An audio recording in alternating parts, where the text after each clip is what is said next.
Hey there, super teachers. I'm extremely excited to bring to you today's episode. It's an interview with a great teacher. His name is Matthew Hains. Now, Matthew is an amazing teacher when it comes to computers and also when it doesn't come to computers. He's an amazing guy. When I started back in 2016 with this YouTube channel, Matthew was already on the scene assisting other teachers. Now, we know how important it is for children to be digitally literate and also computer literate. Nothing has exposed that more than 2020 and COVID and lockdown. And in 2021, that's just going to continue.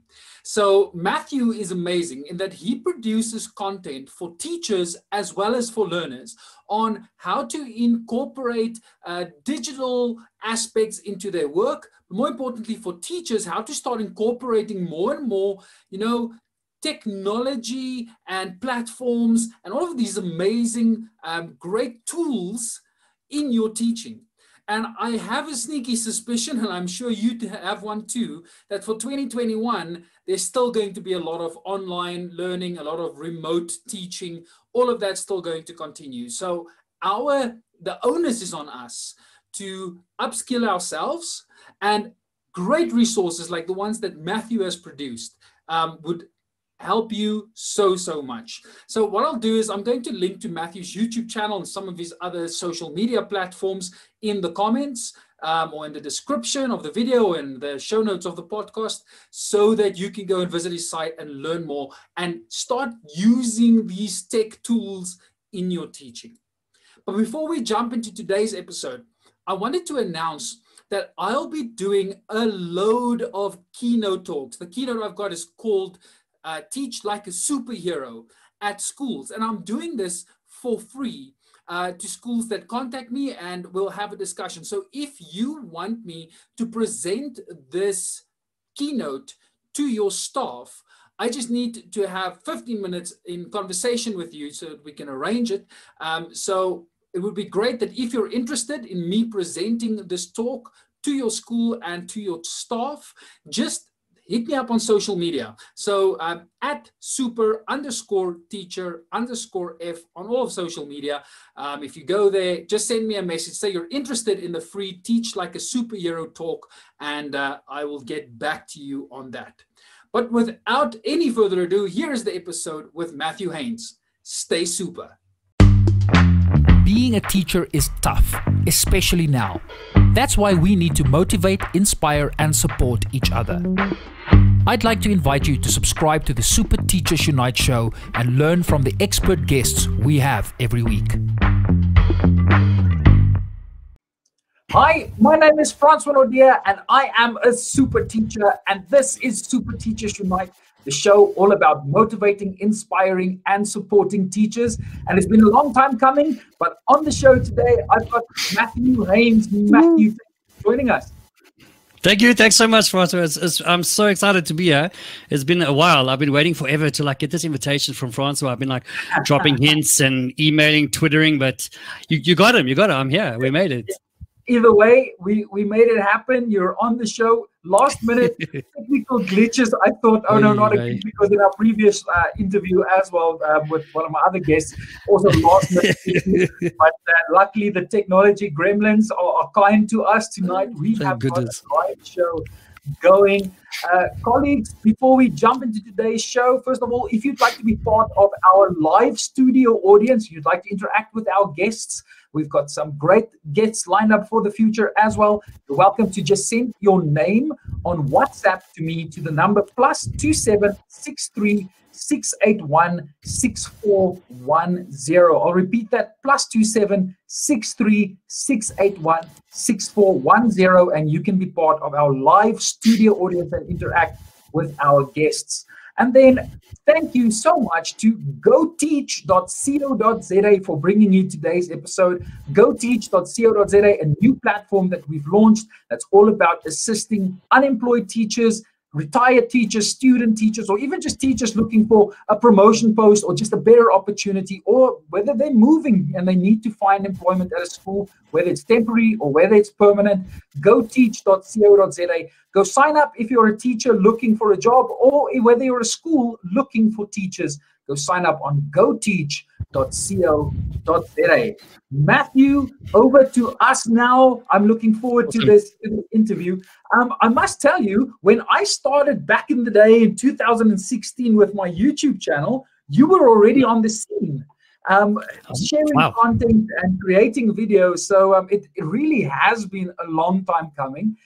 But in our arrangements to chat to each other, I asked you, like, what's your bio? Like, what are you up to? And I'm extremely impressed with everything that you do.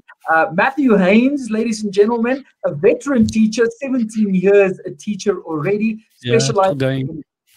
specializing in CAT, computer applications technology. So I thought it would be excellent having him on the show, and we'll talk about, you know, the effect that the coronavirus and lockdown had on us, but specifically also on the subject of CAT, but also how everybody suddenly just had to move online and start with remote teaching. So Matt, maybe you can start us off.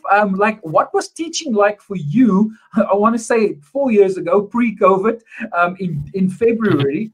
Like, what did the classroom look like for you?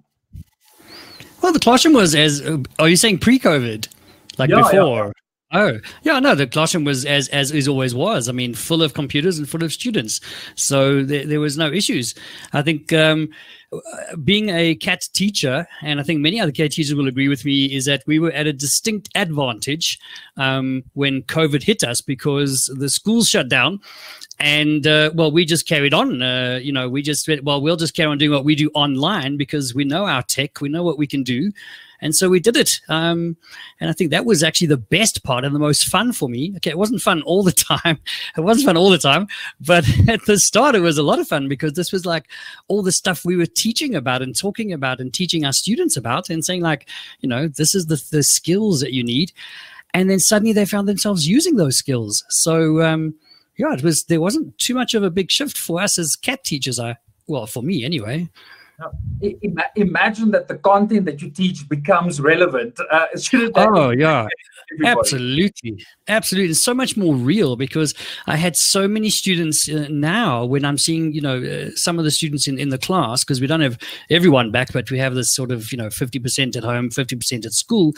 And so many CAT students have been saying how they're like, well, have been great. They've been using the skills that we've been teaching them in CAT, and they've been helping all their other peers to do things that they thought, you know, were easy, but actually they had to learn those skills. So it's been such a great learning curve for everyone. So the kid, I love what you just said, those transferable skills that the kids had that took computer application technology as a subject could now start assisting on a peer group level the students that didn't have that. I know. That was so cool. It was so good to see and hear that. And so now I've doubled my CAT classes for next year. So that's quite nice. Well, this is open to debate, but don't you think that CAT should be a compulsory subject? Absolutely. I've always said it should be compulsory, even from grade 8 level all the way through to grade 12. I'll still maintain that. I think, though, these are essential skills. It's not an optional thing that you should want to, you know, if you learn it, if you feel like it. It should actually be a basic, essential skill that everyone should have as a language, like English, Afrikaans, Zulu, maths, science, you know, well, no, maybe not a science, but maths, you know, all those are the core compulsory ones. ICT should be there among them right up to grade 12. Yeah, I'm with you on this. It doesn't make sense to me, exactly like you just said with the language. It's almost the mode in which we learn. It's one of those tools that we will use. It's not something that the kids are preparing themselves for the future and they'll use it in their job. They already use it every single day. So having a subject and seeing it is like, oh, now I'm only doing these specific programs, and we'll get into it. In CAT, but I'm not using it in math, and I'm not using it in science, where this should almost be the basis upon which we integrate the different subjects with each other. Totally agree. That's what we should be doing. It's a bit of a fight to get other teachers to see that and to see how technology integrates into their subject as a skill.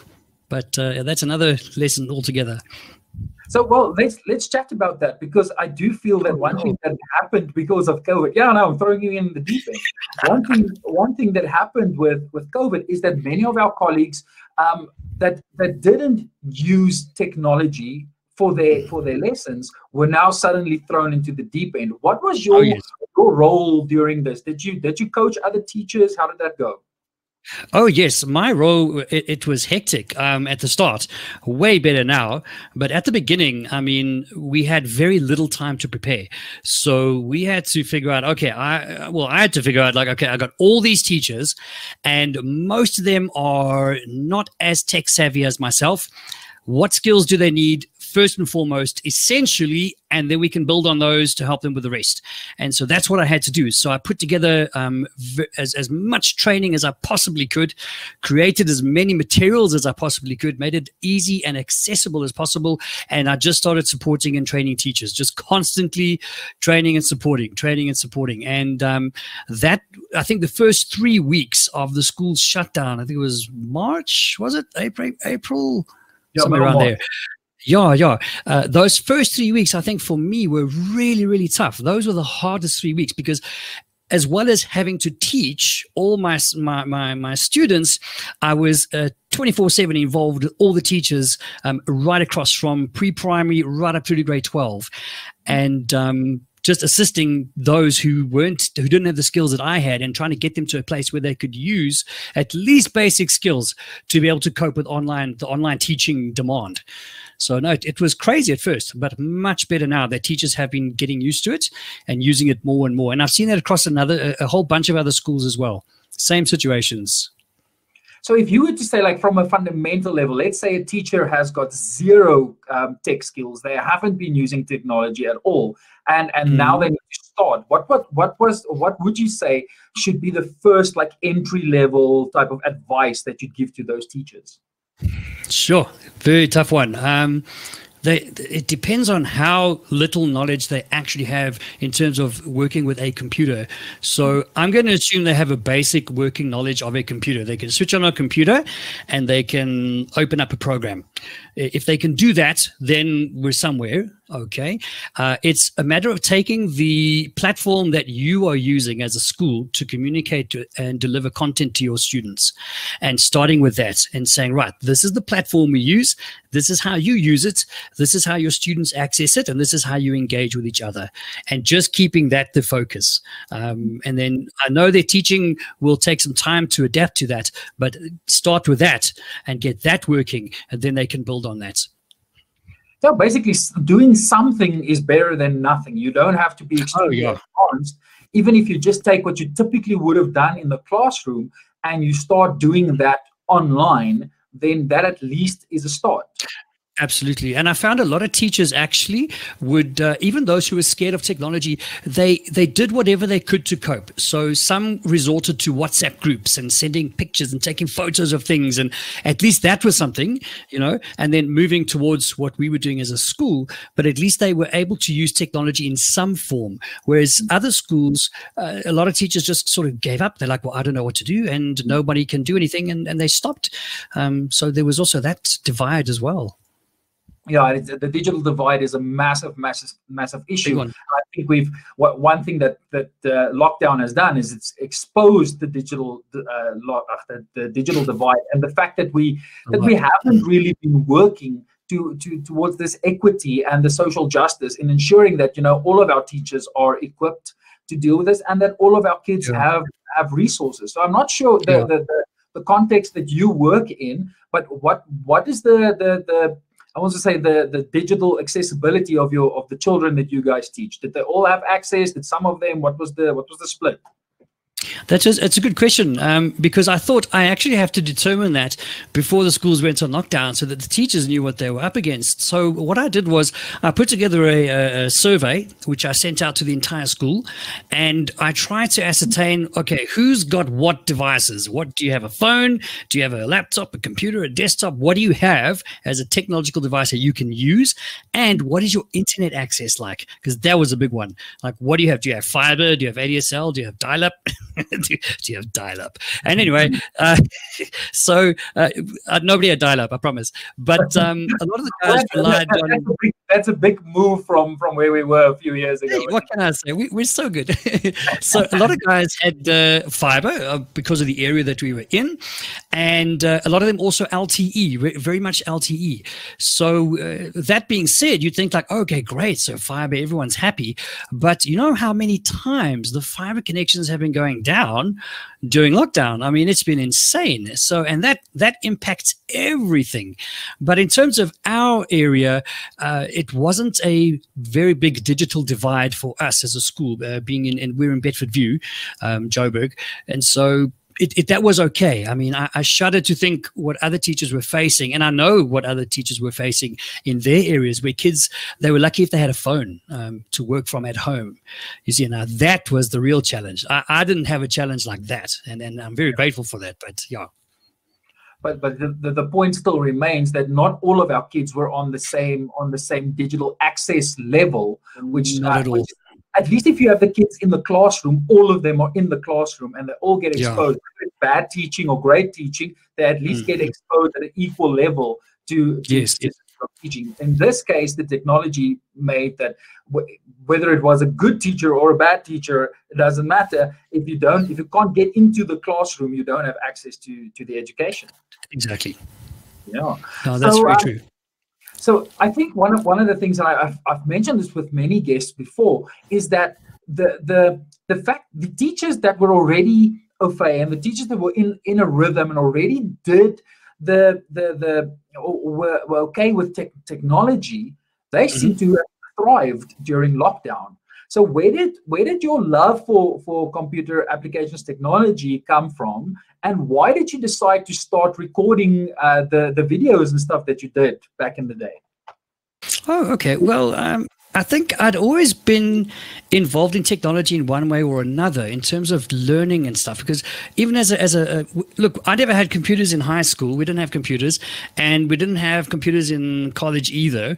So I didn't have exposure or access to any of that while I was studying.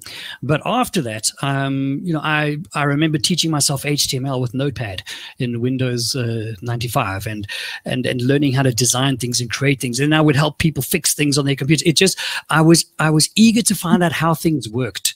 I liked breaking things and then fixing them again, especially on a computer. And because if I broke something, I knew my dad would have a word or two with me, so I'd better fix it before he got home. So I'd have to figure it out. And I loved doing that. And so I started learning, and I loved working with technology because of that. And that gave me the ability to assist others and help others. Everybody would say, oh, this is not working, please come help me. And then I would help them. And so I just got better and better at it. And I've always loved teaching. I never wanted to be a teacher. I never thought about being a teacher. I didn't go out thinking one day I want to be a teacher. It just happened. And so, I'm good at it and I enjoy it. I love being in the class. So I thought, well, if I could teach what I love doing, I mean, that's a good combination. So, I started doing that. I was away overseas for some time, came back to South Africa, and then started teaching computer applications technology for the first time. Before that, I had taught ICT and basic things like that, and that was a lot of fun. But CAT was relatively new at the time. It had come from an older subject and had been revamped into this cool new technology subject, which I thought was fantastic. And so I started teaching this, and because I had not a lot of experience in this new subject and not a lot of other people that could help me figure this out, I decided, well, look, I can't find any content or material that'll help me, so I'll just start making my own. Because if it means it'll help me, it means it can help somebody else. And if I help somebody else and then later they help me back, I mean, that's a good relationship to have. And so that's where everything began. It was just, I started creating material and just sharing it with anyone and everyone who was teaching CAT. And so the more I started creating materials for teachers, the more I saw how much teachers need access to resources and good quality materials, and it inspires them to create better materials, and then they share with other people, and then they share with other people, and then so on and so on and so on. And that was my goal. And so now I'm at a point where I'm creating content for teachers, yes, but now at the moment where I'm at is for my students. I'm creating a lot of content for my students because I have a very special plan for next year that I'm working on, and it's a theory I'm working out, and my grade 10s have been my guinea pigs this year. So yeah, I'll tell you about that sometime. It's very exciting. I'm going to ask you about that. That's definitely on my list of things to ask you. But those initial videos that you created, were they like tutorial? Did you start off with tutorials for the teachers, or did you start off with tutorials for the kids? Teachers. Everything I started off at the beginning was for teachers. Because my thought process was the teachers are responsible for their learners. So I don't want to be responsible for all the other teachers' learners. That's not my job. But somebody needs to help the teachers, and I want to be the person that helps the teachers. And so that's what I did. And so everything I do, even now, even the stuff I'm creating now, is to inspire teachers. It's not so much for all the learners. Yes, the stuff I'm doing now is for my learners, and it will help others. But I think focus on the teachers, and then from the teachers, that goes down to the learners, you see. So, yeah, that's what I think anyway. So that cascading effect is amazing. I mean, that's the whole point. That's why I started my YouTube channel, and everything that I started doing is with the fact that we can influence a lot more other teachers. We can support our colleagues, and the run-on effect of that cascades down, and we really impact more kids. So before we continue, Matt, tell us, where do we find this content of yours? At the moment, all my video stuff's on my YouTube channel. So just look up Matthew Hains, and you'll find me. You might find another Matthew Hains from a while ago. Yeah, he plays the drums. That's my other channel. That's from a long time ago. I'm not the rock star anymore, but it's still online, and it's cool. So go check that out. But if you look up Matthew Hains, cat teacher, or anything like that, you'll find me. I got lots of playlists. Every time I create a video, I put it into a playlist depending on what I think it's for. And every time I find something cool that I think teachers would really like to use in their teaching, I make a video about it, put it in there. So YouTube's a big one.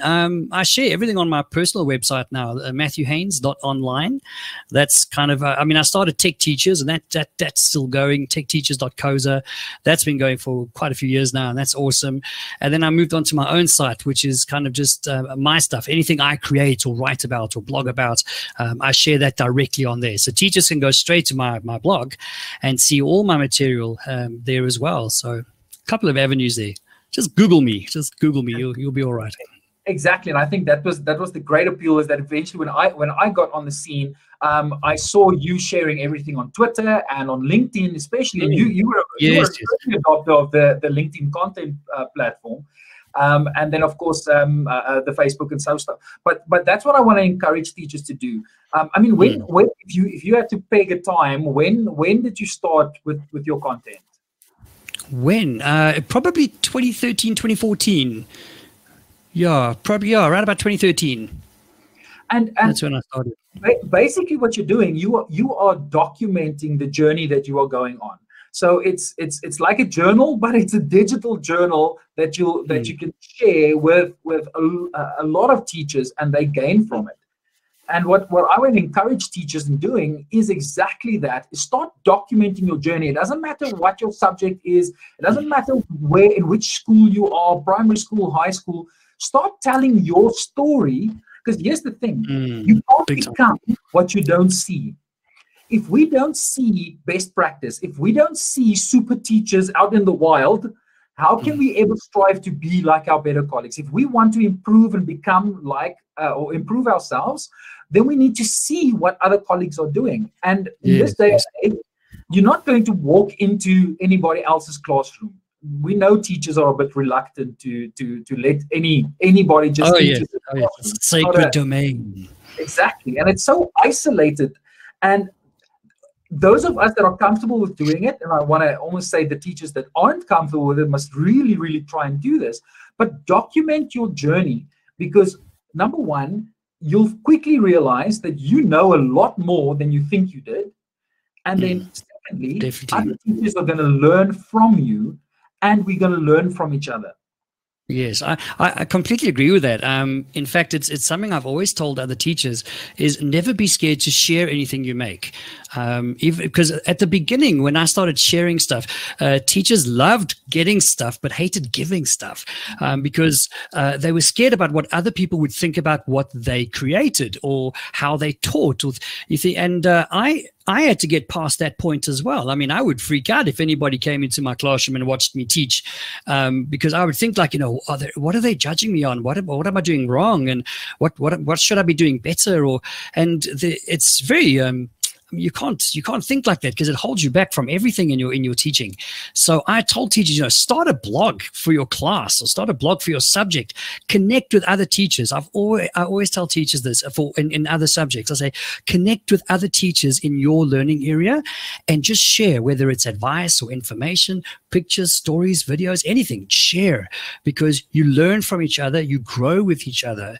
And I think the CAT community in South Africa has grown so much more than it has 10 years ago, because of the way the community, they recognize each other, they share with each other, they contribute towards the community as a whole.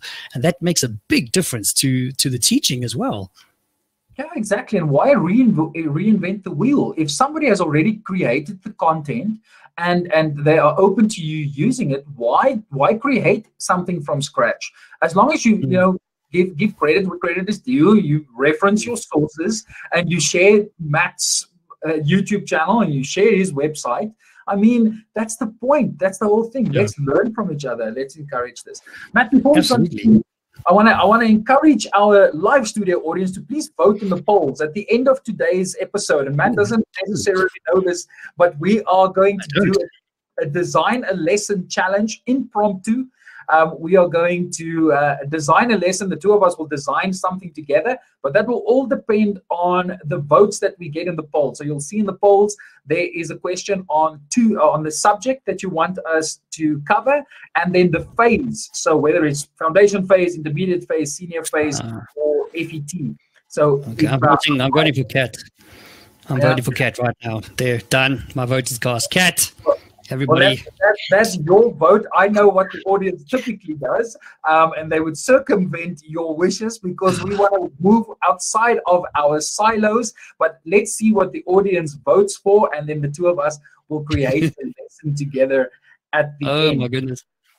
Now, Matthew, I've seen some of your videos. I've seen some of the tweets that you've done, and one of the things that I'm highly impressed with, one of the things that really hit me was not just the way in which you teach, online, but how you've incorporated broadcasts into your face-to-face classes as well. Because I think, I think it's most likely because you've got some kids still at home and you also have kids in class. Yes. But one thing that I saw that you did that very few other teachers did is you started using Streamlabs OBS in a very interesting way. Tell us about it.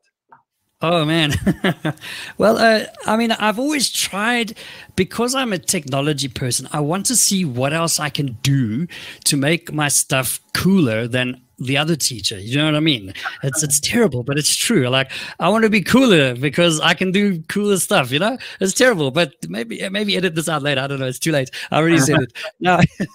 So I took OBS, and I played with it for a little bit, and initially the learning curve was a little bit like crazy because it's it's all open source and there's no real manual you can follow. I mean, the online stuff's okay, but I figured it all out, and I found out you can have your camera here, you can have another camera there, you can have your desktop here, a picture there, you can do all these things.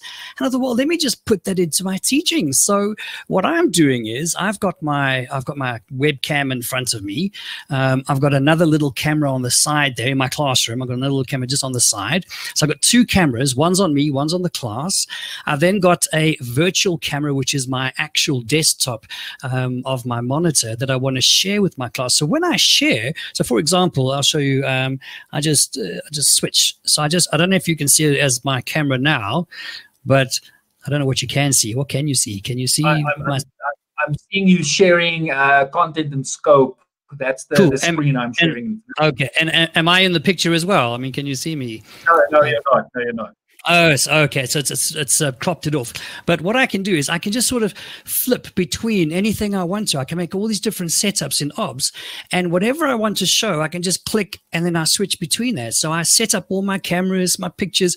So I share my desktop or my content or my window, and I have myself being filmed at the same time, just in the bottom corner, as if I'm there with my big screen behind me talking to my class.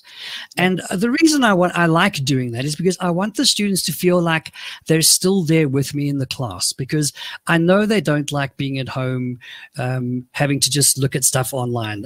It's not the same as being in class. So I thought, well, I'm going to do that because it's something different. It's a bit cooler.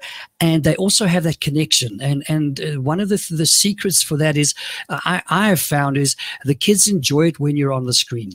And a lot of teachers will go like, oh, no, I don't want my face on the screen. But you know what? Try it out. Just give it a try, really. OBS is great. I'll be happy to show anybody who wants to learn how to use it. I'll show you how to use it.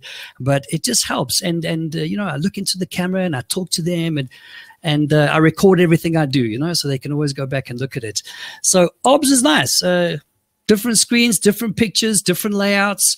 Click of a button and you're there. Very easy to set up, and a lot of fun once you got your head around it. So just maybe for our podcast listeners, just to give you some idea, OBS, Streamlabs OBS, I can't remember what it stands for. Open Broadcast System. Open Broadcast Software, yeah. Open Broadcast Software. It's basically, and this is one thing that teachers now need to start learning as well, is that when you start producing for an online space, it almost becomes like a full-on television production that you can run with OBS. It's almost like you're the weatherman standing in front of the backdrop. That's true. and you're switching between different camera angles. So if I have to use the analogy of a newsroom, you would have one camera focusing on the anchor. You'll have another pop up maybe with like the thumbnail of the story that they're talking of. Then it switches into maybe the video that they play, and then it comes back to the second anchor.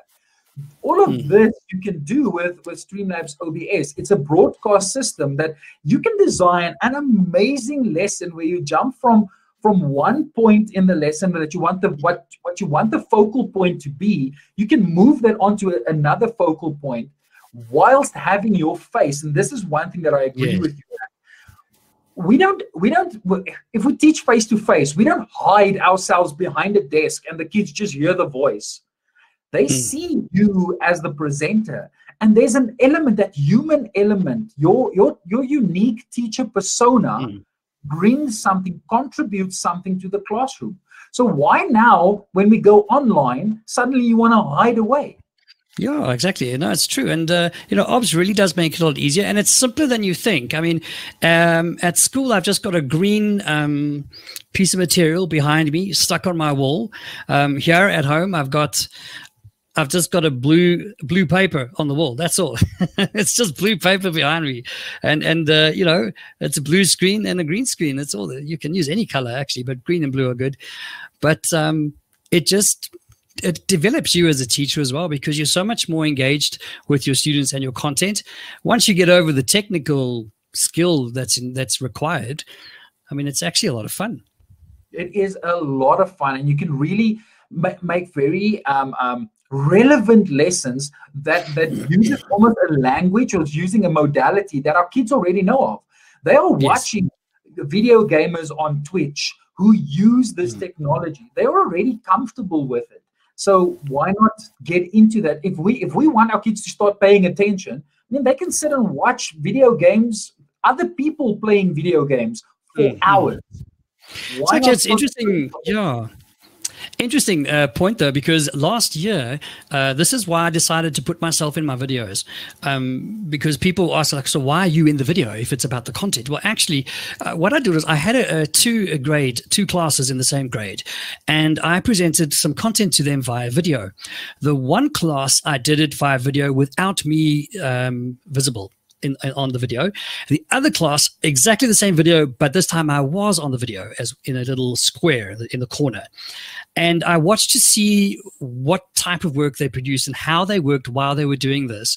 And the class that were watching the videos without me in it actually just zoned out after a while. They just like zoned out. They got bored. They didn't really do the work properly.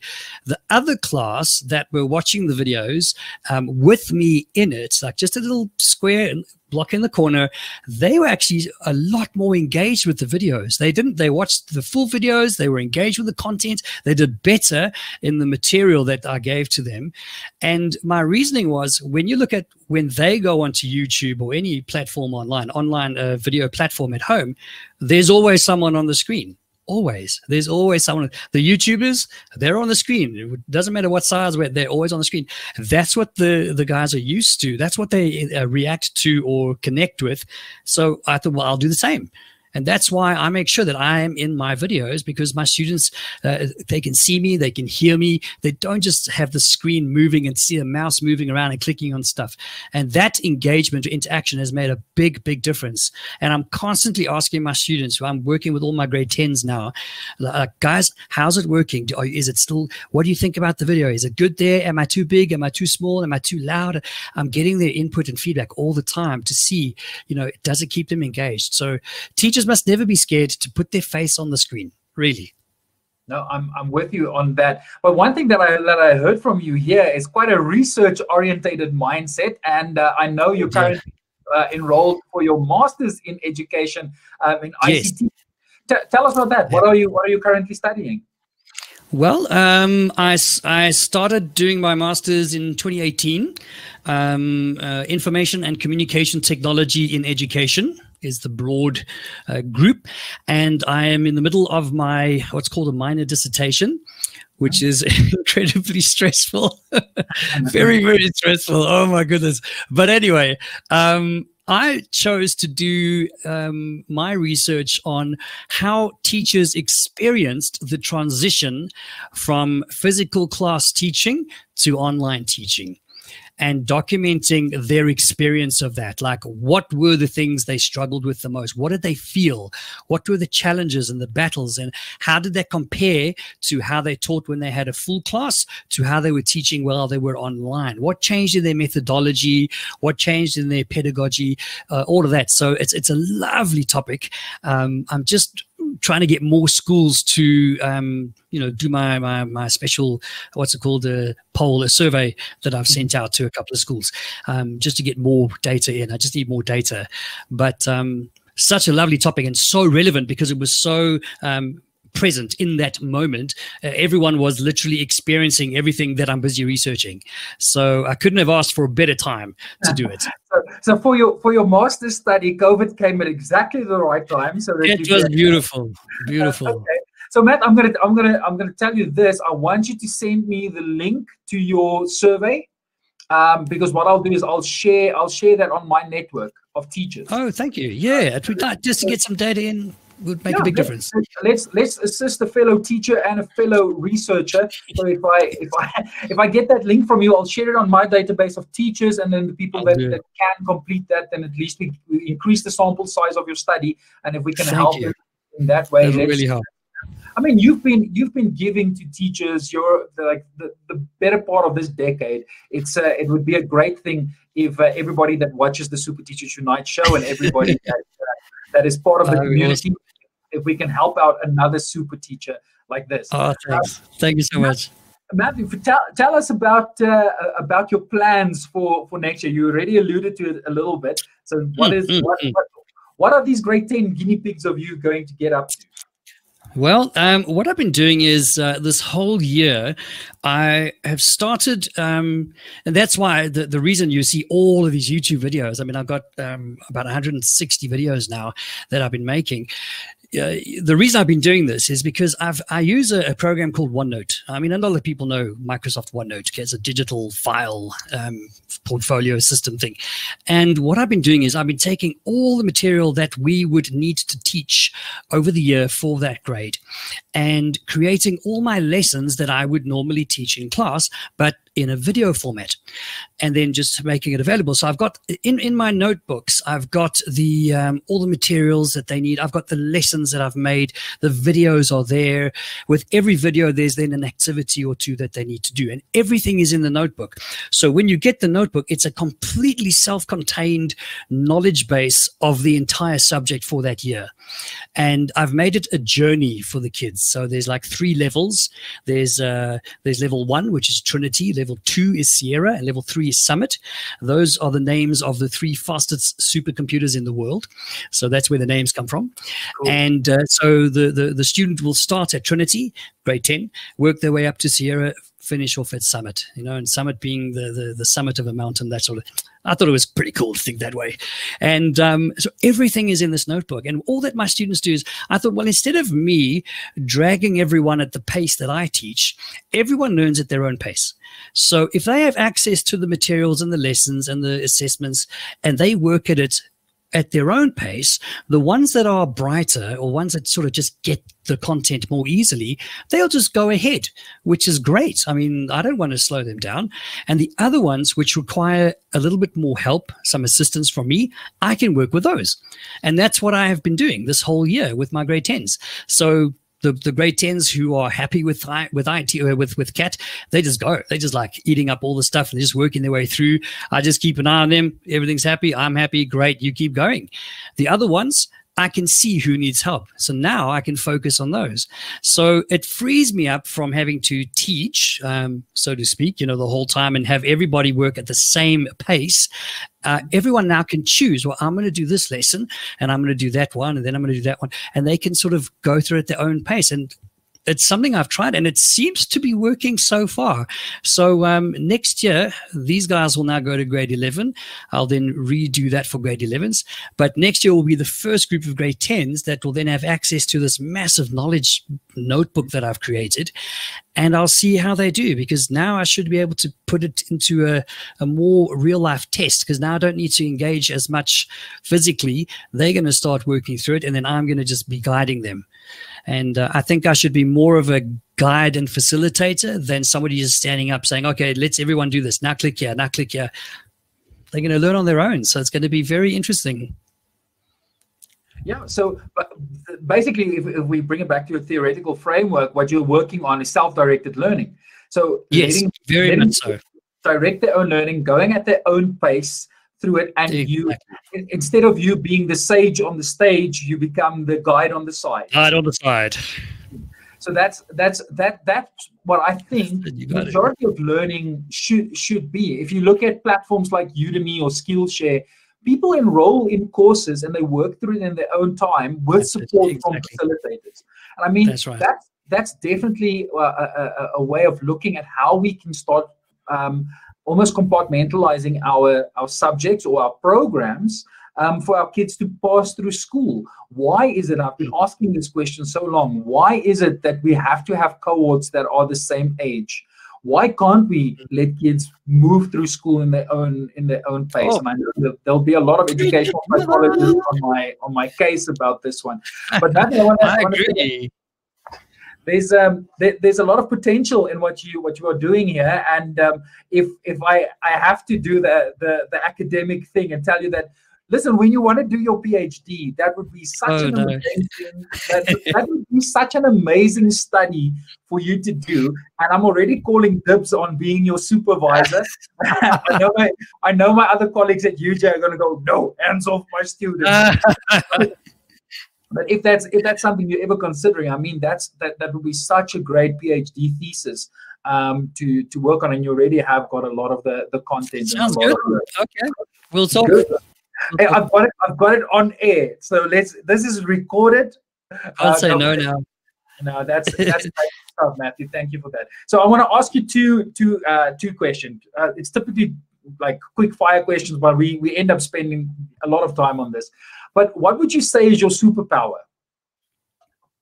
Ay, caramba, my superpower. To be honest, I think most would expect me to say my technology skills, but I would say my sense of humor, being able to make people laugh, I think has been, for me, is the most important thing I can ever think of. If I'm not able to make someone laugh, I have no reason to go to work. Anyone can do what I do in terms of technology, but to be me, I'm the only one who can be me. And I love to make people laugh and smile. And if I can do that, I'm happy. And if I'm happy, then I'm happy. And that's more important than anything. So that's cool.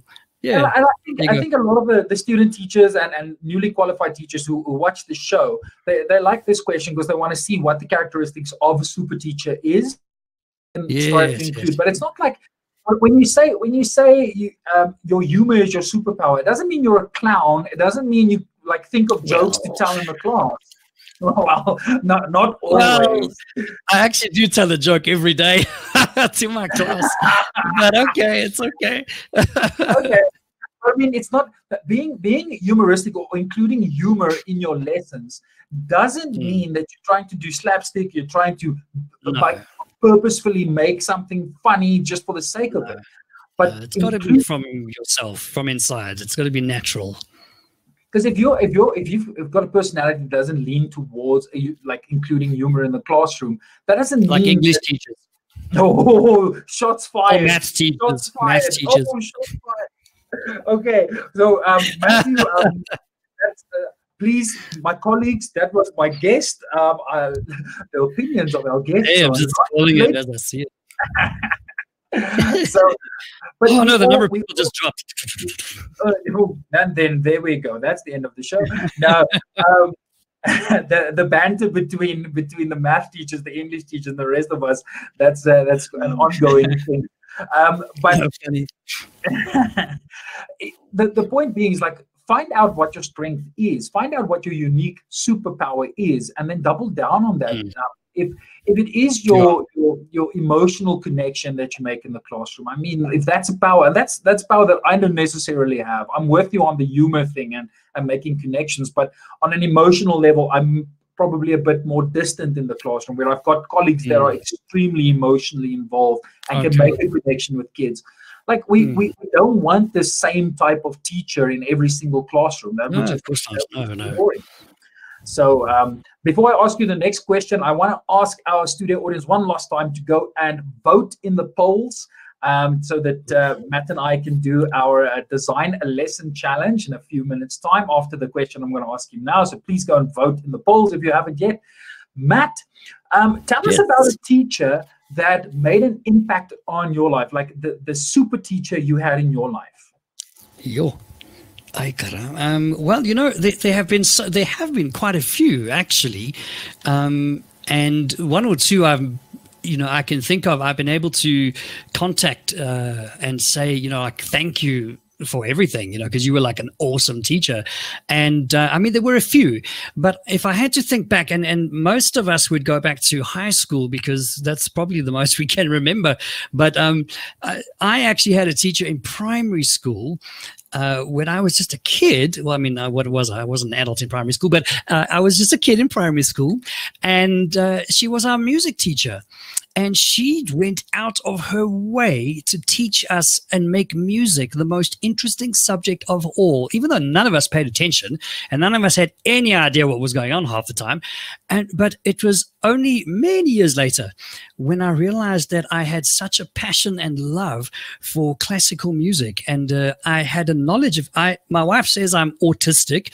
I say I'm artistic because I just seem to know a lot about classical music and artists and stuff. And I blame my teacher because she instilled this love in me for classical music, and I can always remember the way she used to teach and all the stories about the composers and the meaning of the music. And that impacted me forever because music has been a part of my life forever and it's never let me go. And I've never forgotten that teacher. And so that would be a very, very super teacher, other than the one who would come in and climb in through windows and play the piano in class while he was teaching. I mean, that was another guy. And that was also very funny, but yeah. Well, No. You can't just drop this on us. A teacher climbing through the windows, playing the piano. Like, what was that? He was fun. That was our geography teacher in high school. He was very, very eccentric, very fun. He was very musical. He played the guitar, played the piano, but he would come into class, climbing through the window, and then start teaching, or he would play a song and just start singing, like while we were all busy working, or he was just completely off the wall, and everybody loved him, and no one forgets him. So it was pretty cool. So that's awesome. Now I want to link this back, because you mentioned earlier that you had a previous YouTube channel with you playing the drums. That's true. Yes. Where does the drumming and the love for classical music, how does that overlap? Don't know, actually, because if you had to ask me, I have no rhythm in terms. I can't dance to save my life, but I've drummed for about 25 years. So from contemporary, rock kit drumming to percussion. So and then specializing in West African percussion over the last few years. I don't do that too much now. I don't have time, but I think the music, if music for me is like it's part of you, it's not just something you listen to on the radio. So it's something that you are, it's inside of you.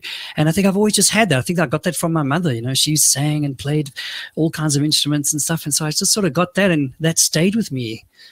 So yeah, that makes sense. Pretty cool. I believe fully that music and teaching has got a lot in common, because it's especially the not just the rhythm, but the repetition. That we learn through a lot of repetition. Music, the way in which we interpret music or make music popular is through the repetition of the beats and the notes and stuff like that. So I think there's a lot of overlap between music and teaching, as well as acting and teaching. Yes, I mean, I actually used to play some Bach, Beethoven, and Mozart to my students while they were working and studying. I'd actually just play just softly in the background, and just have those music notes just sort of floating around the air to see if it would help them, in terms of their studying. I don't know if it did, but I hope it did. Depending on what type of classical music and which composers you do play, because some of them can be like really in your place. No, we're not talking Wagner or something crazy like Ride of the Valkyries or something. No, we're talking Mozart, Eine kleine Nachtmusik, that sort of stuff. Just look at us being so cultured on the Super Teachers United. We're so classified. I just chilled. I never know what's going to happen on this show. But that's absolutely amazing. Thanks for that, man. All right, let's get into our design a lesson challenge. If I look at the votes, right. Boy, so here's the twist, Matt. We have to integrate two subjects together. So I take the two most voted for subjects, and that's cat and cat. Cat. And cat. I see everyone voted for cat. Good. So we've got computer application technology and life science that we need to combine with each other, and that makes me extremely excited, because my major is life science. So I good. You can help us.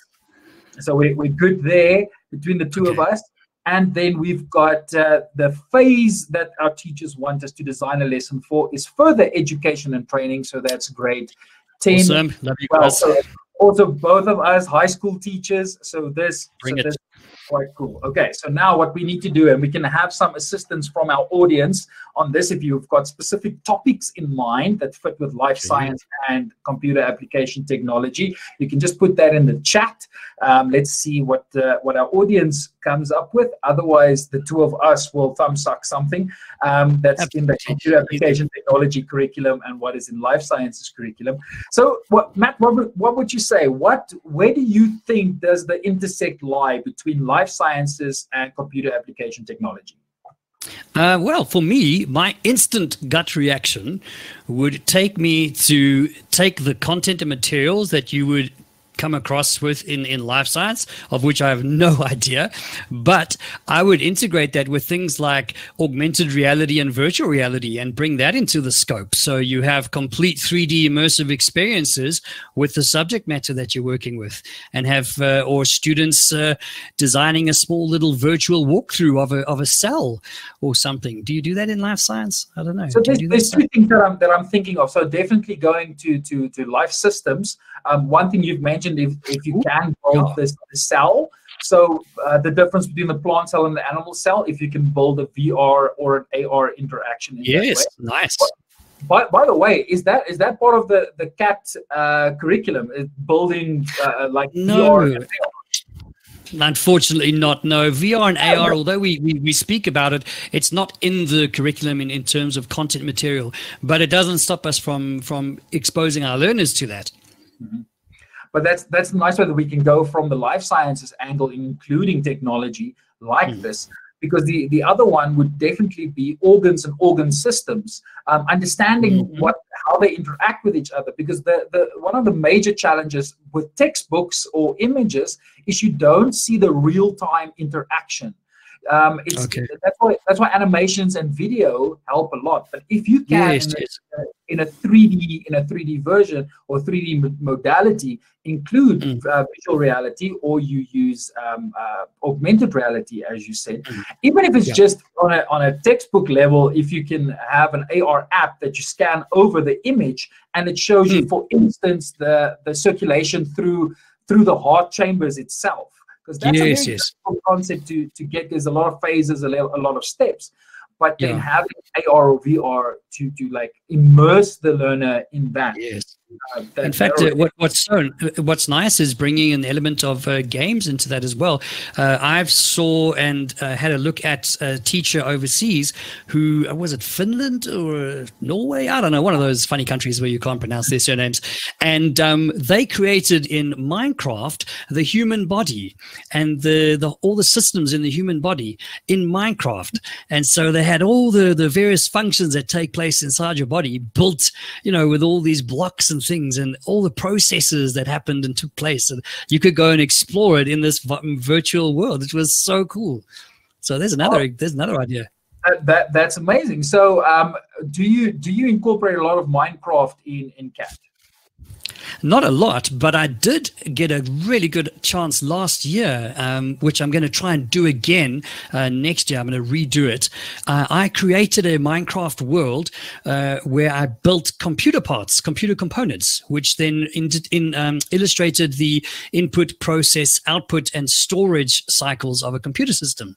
So I built a mouse, and I built a hard drive, and I built the CPU, and I built RAM, and I built all these things. And the students had to travel from one component to the other and solve clues and puzzles and gather information in these little digital booklets that they got in Minecraft, and take photos. They had to take selfies in the game at all these different destinations, and then eventually finish the game at the end. So that was one way of taking Minecraft and including a whole section of what I had to teach, but putting it in Minecraft. So I'm going to be doing that again next year, because I want to build a whole computer system in Minecraft. So here's another intersection between the two subjects. You've got the computer systems, you've got the different so I want to say apparatus, but that's my science mind coming in. You've got the different components of the computer, each having different functions. Yes. As well, in the human body, you've got different organs that's got different functions, and you can compare the different components of a computer to the functioning. You could. Yeah, absolutely. Input, process, output. I have a lovely slideshow on that one. Input, process, and output. The digestive system. There you go. You got it. So there's some nice overlap with that. And then the other thing that I like doing, and I think we should explore a lot more on this, is having our learners creating artifacts, creating something as part of their learning. Not just assessment and the fact, do something so I can give you marks, but it's actually like assessment as learning, if you wish, but giving them like a project-based or inquiry-based question, and having them produce something. So incorporating something like Minecraft in constructing a human body, like you just said, or at least one of the organ systems. There you created a nice lesson. Exactly like you're saying. I think inquiry-based learning, problem-based solving, problem-based learning, all of that. I'm a big fan of that. And I'm hoping to do that more once I've got sort of my videos and stuff out the way and that's all set. Then I can start focusing more on the assessment side of that and giving them assessments where they have to go and gather the knowledge and build it and create their knowledge rather than me just giving it to them. So that's another phase altogether. But yes, creating something, that how we learn is so much more important by creating something and gathering the knowledge for yourself, because then you understand it. And I think understanding means you know the content and you can explain it to someone rather than just memorizing it from a textbook, which I can't stand.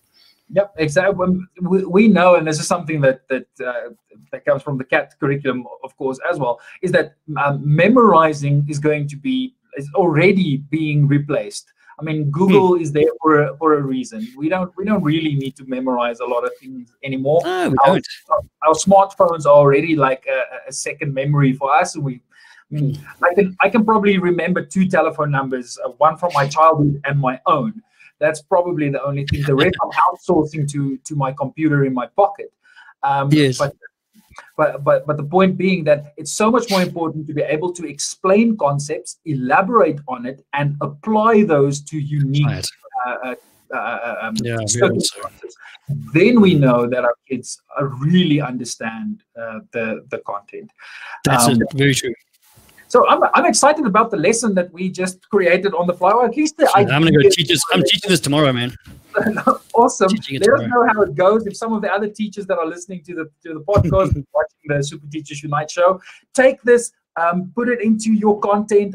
Let the kids do it. Tell me what you did, and then share it with us on our WhatsApp service. Remember, the WhatsApp service is not a WhatsApp group. Nobody gets your information. It's just a direct line between you and me. So if you'd like to be part of that, you can just send your name to +27 63 681 6410. I'll repeat that, +27 63 68 6410. Matthew, I want to thank you for taking the time to chat with me. I enjoyed it a lot, and I got a lot. I learned a lot from this. Thank you so much, Francois. It's been absolutely awesome. Thank you very much. I'm really glad that we could meet, and I love the interview, everything, the format, fantastic. I love the questions. I was a bit nervous because I don't know what to expect, but I'm really glad it's over. Yeah, it's over. No worries. There's a lot of value. Thank you so much, Matthew.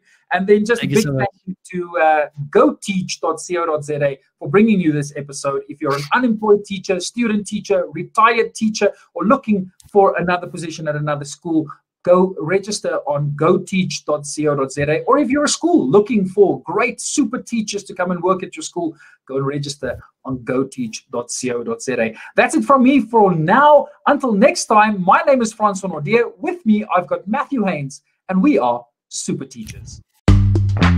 Being a teacher is tough, especially now. That's why we need to motivate, inspire, and support each other. I'd like to invite you to subscribe to the Super Teachers Unite show and learn from the expert guests we have every week.